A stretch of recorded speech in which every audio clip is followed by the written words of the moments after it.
20 question हमने कर लिए थे। इसका नेक्स्ट क्वेश्चन है 111। A person boys A shirt eight 30% discount on the printed price and sells it at 12% profit on the printed price. Profit on cost price is in percentage is। क्या है कि एक व्यक्ति मुद्रित मूल्य पर 30% छूट पर एक शर्ट खरीदता है और इसे मुद्रित मूल्य पर 12% लाभ पर बेच देता है। तो इसका क्रय मूल्य पर प्रतिशत में लाभ क्या होगा वो बताना है। ठीक है, तो देखो हमने मान लिया कि इसका जो प्रिंटेड प्राइस है वो हमने इसका मान लिया कि 100 है।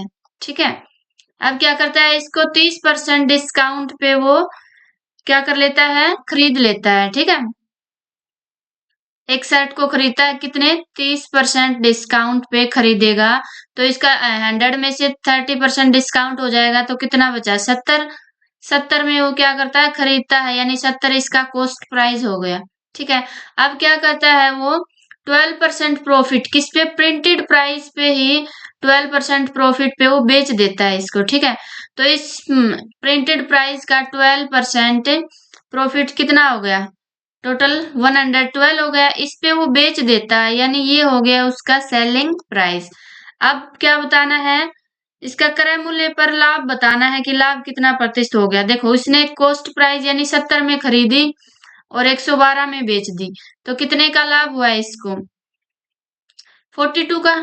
ठीक है, 42 का लाभ हुआ है इसको, और किस पे, क्रय मूल्य पे 70 पे, इंटू में 100% निकालना है, इसलिए 100 से मल्टीप्लाई कर देंगे। 7 से 0 से 0 कैंसिल, 7 1 जा 7 6 जा, तो ये कितना आ गया, 60% आ गया, यानी 60% लाभ आ गया इसका प्रॉफिट परसेंट पे, इतने का उसको प्रॉफिट हुआ है। ठीक है, नेक्स्ट क्वेश्चन है, देखो ये 112 है इसका। If a solid piece of iron in the form of a cuboid of dimension 49 into 33 into 24 centimeter is molded to form a solid sphere, then the radius of the sphere is। क्या है कि इसमें एक cuboid है जो किसकी shape का है, सोलिड आयरन है, उसकी शेप का है क्यूबॉइड। ठीक है, यानी एक आयरन है, सॉलिड है जो क्यूबॉइड की शेप का है, उसको क्या किया गया, मोल्डेड यानी पिघलाया गया है। किसमें पिघलाया, सॉलिड स्फीयर में उसको पिघला दिया गया है। तो किसकी रेडियस निकालनी है, स्फीयर की रेडियस निकालनी है। तो इसमें क्या है, आपको एक बात ध्यान में रखनी है कि जब भी एक फिगर को दूसरी फिगर में मेल्ट किया जाए, पिघलाया जाए, तो दोनों का जो है वॉल्यूम हमेशा इक्वल रहता है। ठीक है, दोनों का वॉल्यूम इक्वल रहेगा। तो यहाँ पे इसलिए पहली फिगर क्या थी, क्यूबॉइड, क्यूबॉइड को किसमें पिघलाया है, सॉलिड में, तो इन दोनों का वॉल्यूम इक्वल हो जाएगा, यानी volume of cuboid equal to क्या हो जाएगा, वॉल्यूम ऑफ स्फीयर। ठीक है, तो क्यूबॉइड का वॉल्यूम क्या होता है, L into B into H. ठीक है, और स्फीयर का वॉल्यूम क्या होता है, 4/3 पाई आर की क्यूब। तो यहाँ से एल बी एच हमें गिवन है ये, तो लिख देंगे इसको 49 33 इंटू में 24 इक्वल्स टू 4/3 पाई की वैल्यू रखेंगे 22/7, आर की वैल्यू हमें निकालनी है। ठीक है, यहाँ से देखो जो कटता है वो काट देंगे, 4 1 जा 4 6 जा 24, ऐसे 11 33 11 दूनी 22। जो ये नीचे है इनको हम इस साइड ले आएंगे ऊपर, तो ये बच जाएगा 49, यहाँ 3 बच गया, यहाँ 6, और ये 3 और 7 ऊपर चले जाएंगे। नीचे क्या है, 2 और 3 2 है, ये नीचे आ जाएगा। ठीक है, इक्वल्स टू बच गया आर की क्यूब। अब ये किससे कटेगा, ये 2 3 जा। अब देखो आर की क्यूब है, तो यहाँ से आर की क्यूब हमारे पास क्या आ गया, 49। 49 को हम ऐसे लिख सकते हैं 7 इंटू 7, इस 7 को भी यहाँ लिख देती हूँ मैं। अब 3 कितने टाइम है, 3 टाइम्स है 3। ठीक है, तो हमें क्या निकालना है, क्यूब रूट निकालना है इसका। तो इसका क्यूब रूट निकालेंगे तो ये क्या हो जाएगा, आर इक्वल्स टू इसका क्यूब हो जाएगा, ये 7 इंटू में 3 इंटू 3 इंटू 3। यानी जब क्या करते हैं हम क्यूब रूट निकालते हैं, जो 3 बार जो नंबर होता है वो एक बार बाहर निकल आता है, तो 7 3 बार है और 3 भी कितने ना 3 बार है, तो एक बार बाहर निकल आएगा, यानी 7 3 जा 21। 21 सेंटीमीटर आ गई इसकी रेडियस, किसकी, स्फीयर की। तो ऑप्शन हो जाएगा ए करेक्ट हमारा। ठीक है, नेक्स्ट क्वेश्चन है, देखो क्या है, a person boat 6 articles for ₹5 and sold 5 article for ₹6। The profit percentage हमें क्या करना है, निकालना है। यानी एक व्यक्ति ने क्या किया, 6 वस्तुएं खरीदी ₹5 में और 5 वस्तुओं को ₹6 में बेच दिया, तो लाभ प्रतिशत बताना है। तो इसके लिए हम क्या करेंगे, एक साइड हम लिख लेंगे आर्टिकल को, ठीक है, और दूसरी साइड लिख लेंगे प्राइस को। अब आर्टिकल क्या है, 6 आर्टिकल को ₹5 में बेचा है और 5 आर्टिकल को ₹6 में बेचा है। ठीक है, तो हम क्या करेंगे इस केस में, जो आर्टिकल है उनको इक्वल कर लेंगे। तो ये इक्वल कैसे होंगे, देखो दोनों कैसे इक्वल होंगे, इसको हम 5 से मल्टीप्लाई कर दे और इसको 6 से, तो इक्वल हो जाएंगे। तो इसको करेंगे आर्टिकल को, तो इसका जो प्राइस है उसको भी करेंगे। ठीक है, इसको 6 से किया तो इसके प्राइस को भी 6 से करेंगे। अब देखो ये कितना हो गया, ये 30 हो गया, ये भी 30 और ये हो गया 25 और ये हो गया 36। अब हमारे पास आर्टिकल आ गए इक्वल, यानी 30 जो आर्टिकल हैं, 30 वस्तुएं 25 में, क्या ये 25 क्या है, हमारा कॉस्ट प्राइस आया है और ये आया है सेलिंग प्राइस। यानी 30 वस्तुएं 25 में तो खरीदी हैं और 30 वस्तुएं 36 में बेच दी, तो क्या हुआ हमें यहाँ पर प्रॉफिट हुआ है। कितने का हुआ है, इस में से ये माइनस करेंगे तो कितने का आ गया, ये 6 में से 5 का 1 और 1, यानी ₹11 का प्रॉफिट हुआ है। तो हमें क्या निकालना है, प्रॉफिट परसेंटेज निकालना है, प्रतिशत। तो किस पे हुआ है, 25 पे, यानी कॉस्ट प्राइस पे, इंटू में 100, 25 चौका 100, 11 चौका 44, यानी ये 44% आ गया हमारा, क्या आ गया, प्रॉफिट आ गया, प्रॉफिट परसेंटेज। इसको हम दूसरे तरीके से भी निकाल सकते हैं, कैसे निकालेंगे, क्रॉस मल्टीप्लाई से। ठीक है, जैसे 6 आर्टिकल खरीदे 5 में और 5 आर्टिकल 6 में बेच दिए, तो ऐसे क्रॉस मल्टीप्लाई करके भी हम निकाल देंगे इसको, कि ये कितना आ जाएगा, 36 और ये 25। ठीक है, तो इसका जो डिफरेंस ले लेंगे 11 और अपॉन में 25 इंटू में 100, यहाँ से भी इसका आंसर आ जाएगा। ठीक है, नेक्स्ट क्वेश्चन है, देखो, if the sum of n terms of a geometric progression is 5 into में 2 की पावर n है, ये 2 की power n, then common ratio is, क्या है, एक जीपी है हमारी, उसका सम गिवन है हमें और उसका कॉमन रेशियो निकालना है। तो जीपी का सम गिवन है, यानी एस एन गिवन है हमें, क्या है, 5 इंटू में 2 की n माइनस 1। तो इसके लिए इसकी पहले क्या निकालनी पड़ेंगी, हमें टर्म्स निकालनी पड़ेंगी।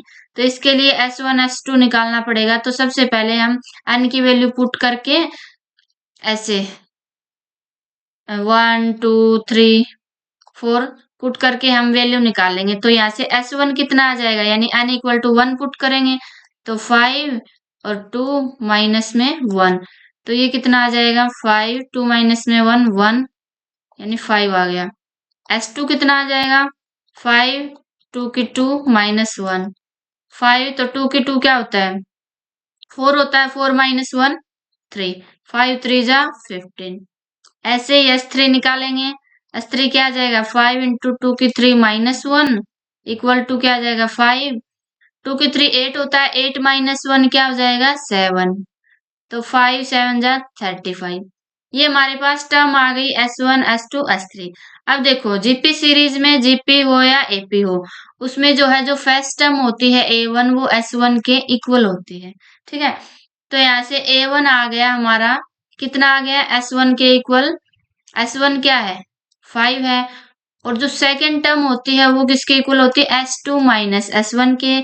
ऐसे ही जो थर्ड टर्म होती है वो क्या होती है, S3 माइनस S2 के। ठीक है, तो यहाँ से ये वैल्यू पुट करके हम निकालेंगे, S2 कितना है 15 माइनस में S1 है 5, तो ये 10 आ गई सेकेंड टर्म, और A3 के S3 कितना है 35, S2 कितना है 15, तो ये आ गई 20। यानी हमारी जीपी क्या आ गई, जिसकी फर्स्ट टर्म है 5, सेकेंड है 10 और थर्ड है 20, ये आ गई हमारी जीपी। तो जो जीपी का जो कॉमन रेशियो होता है, जीपी का कॉमन रेशियो क्या होता है, उसको कॉमन रेशियो को आर से डिनोट करते हैं, जो होता है यानी सेकेंड टर्म को फर्स्ट टर्म से डिवाइड कर देते हैं, A2 माइनस A1 ये होता है, या फिर A3 माइनस A2 कैसे भी निकाल लेते हैं। ठीक है, तो सेकेंड टर्म क्या है इसकी 10, 10/5 यानी 5 2 जा 10, यानी 2 आ गया इसका कॉमन रेशियो। इसको ऐसे A3/A2 निकाल के वेरीफाई भी कर लेते हैं। देखो A3 क्या है 20, 20/10 क्या आ जाएगा, ये भी 2 आ गया, यानी 2 क्या आ गया हमारा कॉमन रेशियो, तो ऑप्शन 2 हमारा करेक्ट हो जाएगा। नेक्स्ट है,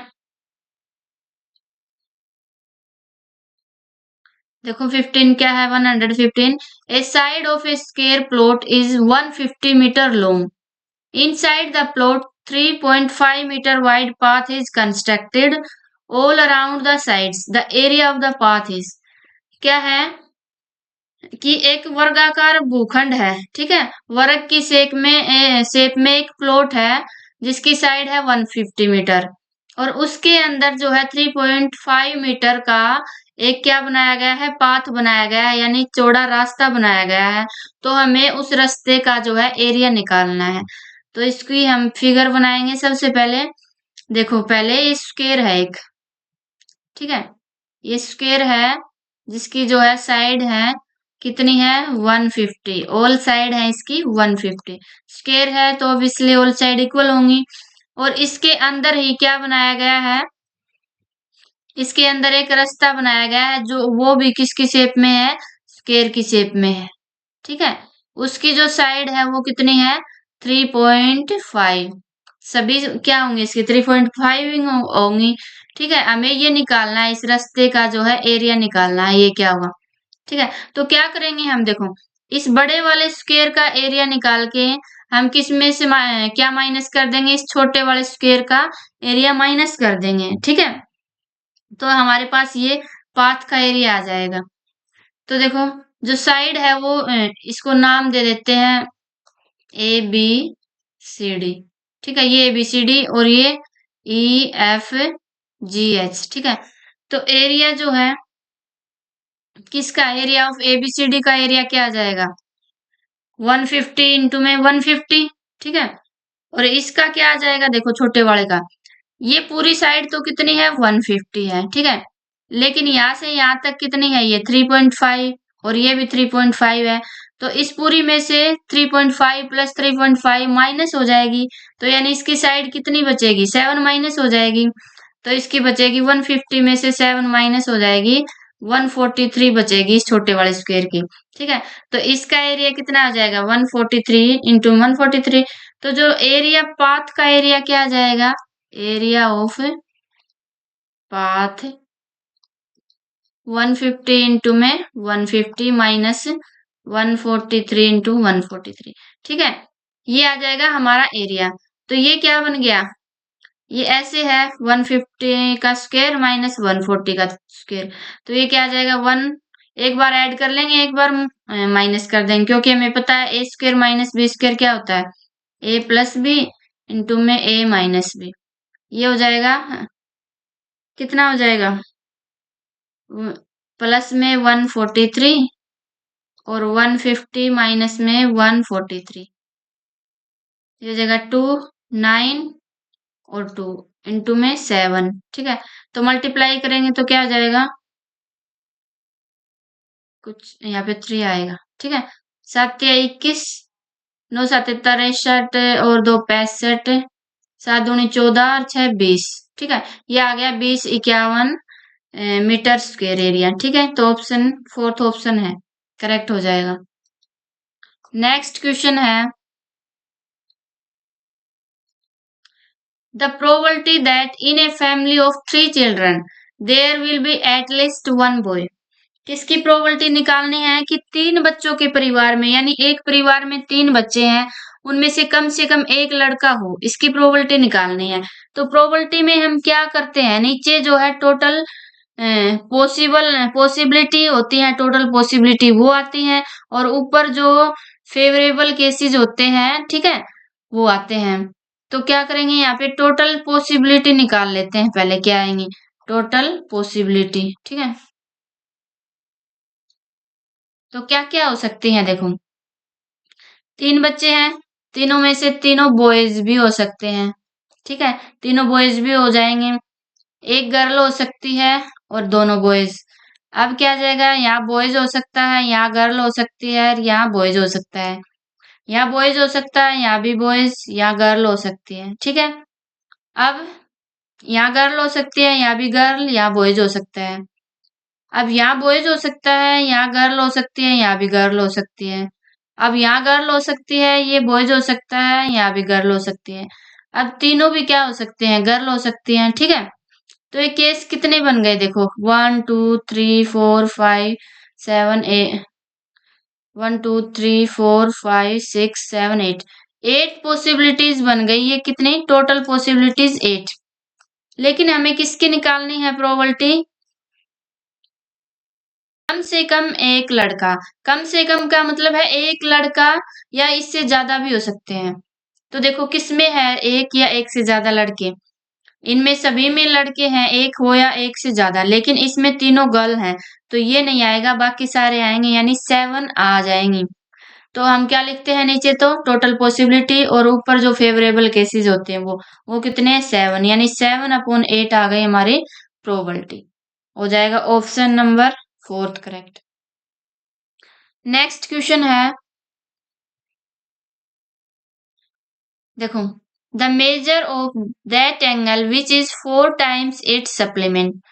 वो एंगल क्या होगा जो अपने 4 टाइम्स है किसका, सप्लीमेंट का। तो सप्लीमेंट्री एंगल क्या होते हैं, सप्लीमेंट्री एंगल्स क्या होते हैं, दो एंगल्स ऐसे जिनका क्या हो, सम 180 डिग्री हो, वो सप्लीमेंट्री एंगल होते हैं। और कॉम्प्लीमेंट्री एंगल क्या होते हैं, कॉम्प्लीमेंट्री एंगल्स वो होते हैं जिनका सम क्या हो, 90 डिग्री हो, ठीक है।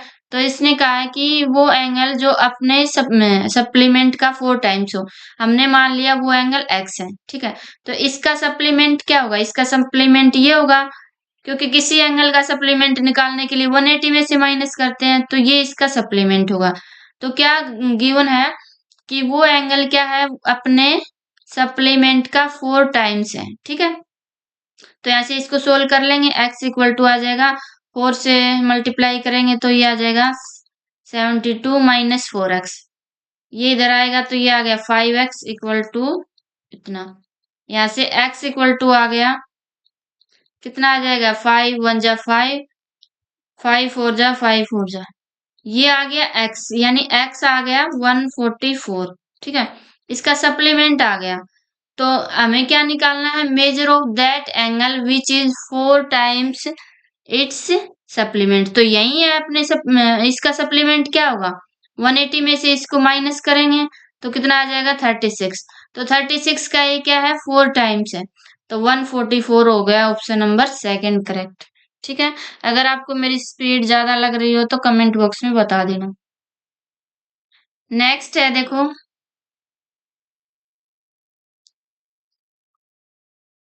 Which of the following can not be determined graphically.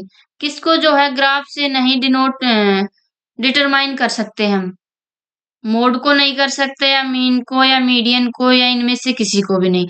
तो हम क्या है, जो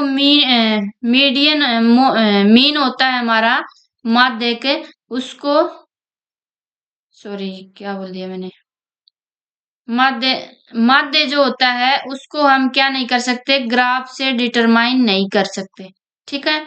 तो ऑप्शन हमारा हो जाएगा ये 2।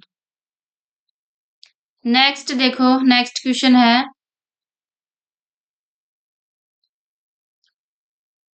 A and B can do a piece of work in 12 days.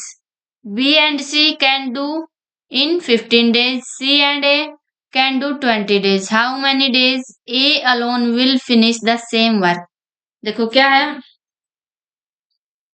ए और बी दोनों मिलकर एक काम को 12 दिन में कर सकते हैं, ठीक है। और बी और सी मिलके 15 दिन में कर सकते हैं, और सी और ए मिलके एक काम को 20 दिन में कर सकते हैं। तो ये बताना है कि जो ए अकेला उस काम को कितने दिन में फिनिश कर सकता है, कितने दिन में खत्म कर सकता है। तो देखो ए और बी कितने दिन में कर सकते हैं, 12 दिन में काम को खत्म कर सकते हैं। और बी और सी कितने दिन में खत्म कर सकते हैं, 15 दिन में। ऐसे ही सी और ए कितने दिन में खत्म कर सकते हैं काम को, 20 दिन में। तो हम क्या करेंगे, सबसे पहले इनका एलसीएम निकालेंगे, ठीक है। एलसीएम निकालने के लिए जो इनमें सबसे बड़ा नंबर है उसकी क्या मल्टीपल देखते हैं। तो जिससे ये जो मल्टीपल जिससे क्या हो, ये सभी उनको डिवाइड करे, ठीक है। तो देखो 20 ये सभी क्या 20 को डिवाइड नहीं करेंगे, तो अगला लेंगे 22 जा 40, 40 को भी नहीं करेंगे। 60, 60 से सभी हो जाएंगे, ठीक है। ये सारे जो है 60 को डिवाइड करेंगे। तो 12 5 जा 15 4 जा और 23 जा। ये क्या आ गया हमारा, ये टोटल वर्क आ गया हमारा। क्या आ गया, टोटल वर्क आ गया। और ये क्या आ गया, ये एक दिन का काम आ गया, ठीक है। ए प्लस बी, ए और बी दोनों एक दिन में 5 काम कर सकते हैं। बी और सी एक दिन में 4 काम कर सकते हैं। सी और ए एक दिन में 3 काम कर सकते हैं। अब ये मिलके जो तीनों मिलके कितना काम करेंगे, देखो 5 और 4 9 और 3 12, 12 जो है इनको ऐड करेंगे तो कितना आएगा, देखो ए 2 बार है और बी भी 2 बार है, सी भी 2 बार, यानी ये आ गया इतना, ठीक है। लेकिन हमें तो क्या करना है, एक बार ही इन तीनों से काम करवाना है, लेकिन इन्होंने तो 2 बार कर दिया। तो हम क्या करेंगे, इस 2 से इस 12 को डिवाइड कर देंगे, तो फिर आ जाएगा हमारा एक बार का इनका काम। तो ये आ गया 6, ठीक है। 12 को डिवाइड करेंगे यानी तीनों मिलकर एक दिन में 6 काम कर सकते हैं, ठीक है। लेकिन हमें किससे निकलवाना है, हमें ओनली ए से काम करवाना है, ठीक है। ये पूरा काम 60। तो जो है देखो अगर हम तीनों में से ए प्लस बी प्लस सी में से ये निकाल दे, बी प्लस सी का काम निकाल दे एक दिन का, तो ये आ जाएगा। तो ये तो देखो 6 काम कर सकते हैं तीनों, और बी और सी 4 कर सकते हैं। तो ए अकेला कितना कर सकता है, 2 काम कर सकता है। लेकिन इसको करना कितना है, 60 करना है। तो ये क्या आ जाएगा, 60/2 कितना आ जाएगा, 30 डेज, ठीक है। यानी टोटल वर्क जो हमारा डेज होते हैं यानी टाइम होता है, वो क्या होता है, वर्क अपॉन एफिशिएंसी, यही होता है। तो हमने यही किया है, इसमें जो टोटल वर्क था उसको एफिशिएंसी से डिवाइड कर दिया, यानी ए एक दिन में 2 काम कर सकता है। तो जो ये पूरा काम कितने दिन में करेगा, 30 दिन में करेगा, ठीक है। अगर हमें तीनों का निकालना होता तो क्या करते, 60 को हम तीनों की जो एफिशिएंसी थी यानी तीनों एक दिन में 6 काम कर सकते हैं, तो 6 से डिवाइड कर देते तो कितना आ जाता, 10 आ जाता, यानी तीनों मिलके 10 दिन में काम को फिनिश कर देते। नेक्स्ट देखो, the area of the largest triangle that can be inscribed in a semicircle whose radius is r centimeter। क्या करना है, एक जो सेमी सर्कल है उसमें जो सबसे बड़ी ट्रायंगल आ सकती है उसका एरिया निकालना है हमें। तो हम क्या करेंगे, सबसे पहले सेमी सर्कल बनाएंगे, ठीक है। ये हो गया हमारा सेमी सर्कल। तो इसमें सबसे बड़ी ट्रायंगल कैसे आ सकती है, इसका मिड पॉइंट ले लेते हैं हम। यहाँ पे देखो ये इसका मिड पॉइंट, और इसको ये जोड़ लेते हैं इसे, ठीक है। ये देखो ये ट्रायंगल बन गई हमारी, ठीक है। ये ट्रायंगल बन गई इसमें। तो इस सेमी सर्कल की जो रेडियस है वो कितनी है, आर। तो ये इसका सेंटर हो गया सर्कल का, तो ये भी आर होगा, ये भी आर। और ये सेंटर से जो है सर्कल की बाउंड्री पे जो डिस्टेंस होती है वो भी आर ही होती है, ये आर हो गई। यानी इस जो ट्रायंगल की रेडियस है वो कितनी हो गई, आर। और हमारे पास इसका बेस भी आ गया, ये आर प्लस आर 2r। तो अगर हमें हमारे पास किसी भी ट्रायंगल की हाइट गिवन होती है तो उसका एरिया कितना होता है, उसका एरिया होता है 1/2 इंटू में बेस इंटू हाइट, ठीक है। जिसकी हमारे पास हाइट दी हो उसका एरिया होता है बेस इंटू में हाइट, हाइट परपेंडिकुलर होती है, ठीक है। ये तो यहाँ से हम इसका एरिया निकाल लेंगे, हाफ बेस कितना हो जाएगा, ये बेस पूरा है तो पूरा कितना आ जाएगा, आर प्लस आर 2r, ठीक है। और हाइट कितनी है, आर है, यहाँ से 2 से 2 कैंसिल हो जाएगा, r into R, R square, ठीक है, यानी सेंटीमीटर स्क्वेयर। ये एरिया आ गया किसका, इस ट्रायंगल का, 2 आर स्क्वेयर, ये आर स्क्वेयर है, ऑप्शन 4 करेक्ट हो जाएगा। इसके जो नेक्स्ट क्वेश्चन है वो हम नेक्स्ट वीडियो में करेंगे। Thank you for watching.